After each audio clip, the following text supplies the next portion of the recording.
গুৰুত্বত এটা অত্যন্ত গুৰুত্বপূৰ্ণ খবৰ দিব বিচাৰিছে। এফালে মূল্যবৃদ্ধিয়ে জনতাক জুৰুলা কৰিছে।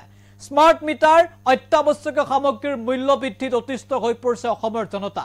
আৰু তাৰ মাজতে খবৰ আহিছে যে মুখ্যমন্ত্ৰীৰ পৰা আৰম্ভ কৰি মন্ত্ৰী বিধায়কলৈকে এতিয়া দৰমহা বৃদ্ধিৰ ক্ষেত্ৰত এক প্ৰকাৰৰ সেউজ সংকেত আহিছে।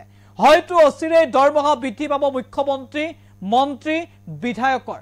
আনকি মুখ্যমন্ত্ৰী মন্ত্ৰীৰ দৰমহা 2 লাখ টকা পৰ্যন্ত হ'বগৈ অসমত।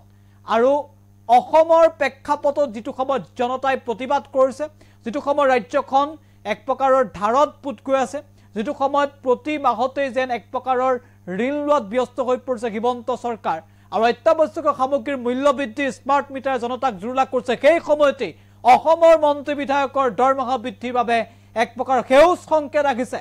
হয়তো শীঘ্ৰেই দৰমহা বৃদ্ধি পাব মন্ত্ৰী, বিধায়ক, আনকি মুখ্যমন্ত্ৰীৰো। সেই খবৰ এনি টক্সৰ দৰ্শকৰ বাবে গুৰুত্বপূৰ্ণ খবৰ আমি জনাই আছো। মূল্যবৃদ্ধিয়ে জুৰুলা কৰিছে ৰাজ্যবাসীক, আৰু তাৰ মাজতে খবৰ আহিছে যে দৰমহা বৃদ্ধি হ'ব অসমৰ মন্ত্ৰী বিধায়কৰ। মন্ত্ৰী বিধায়কৰ মাহিলী দৰমহা বৃদ্ধিৰ বাবে পে কমিটিৰ সেউজ সংকেত। পে কমিটিয়ে সেউজ সংকেত দিছে।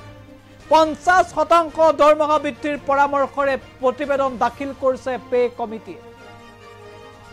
2 লাখ টকা পৰ্যন্ত দৰমহা পাব কেবিনেট মন্ত্ৰী, আৰু এই পে কমিটিৰ যি পৰামৰ্শ বা প্ৰতিবেদন, এই প্ৰতিবেদন অনুসৰি বৃদ্ধি পাব মুখ্যমন্ত্ৰী, বিধানসভাৰ অধ্যক্ষৰ দৰমহা।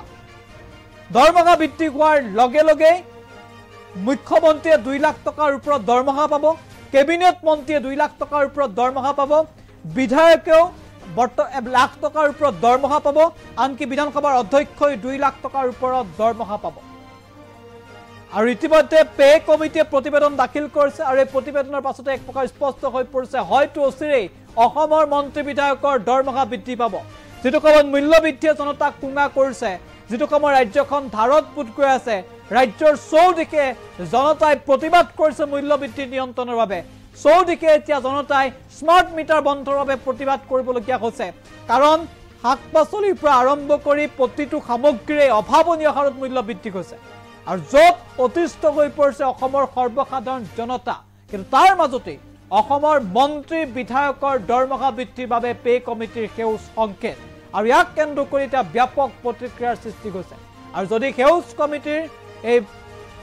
যদি পে কমিটিৰ সেউজ সংকেত অনুসৰি দৰমহা বৃদ্ধি পায়, তেতিয়াহ'লে মুখ্যমন্ত্ৰীয়ে পাব 2 লাখ টকাৰ ওপৰত দৰমহা, কেবিনেট মন্ত্ৰীয়ে পাব 2 লাখ টকাৰ ওপৰত দৰমহা, বিধানসভাৰ অধ্যক্ষৰো হ'ব 2 লাখ টকাৰ ওপৰত দৰমহা। একেদৰে লাখ টকাৰ ওপৰত দৰমহা পাব অসমৰ বিধায়কেও। আৰু ইয়াকে কেন্দ্ৰ কৰি এতিয়া ৰাজ্যজুৰি ব্যাপক প্ৰতিক্ৰিয়াৰ সৃষ্টি হৈছে। পুনৰ গ্ৰাফিক্স প্লেটৰ সহায়ত সেই খবৰ এই মুহূৰ্তত আগবঢ়াইছে।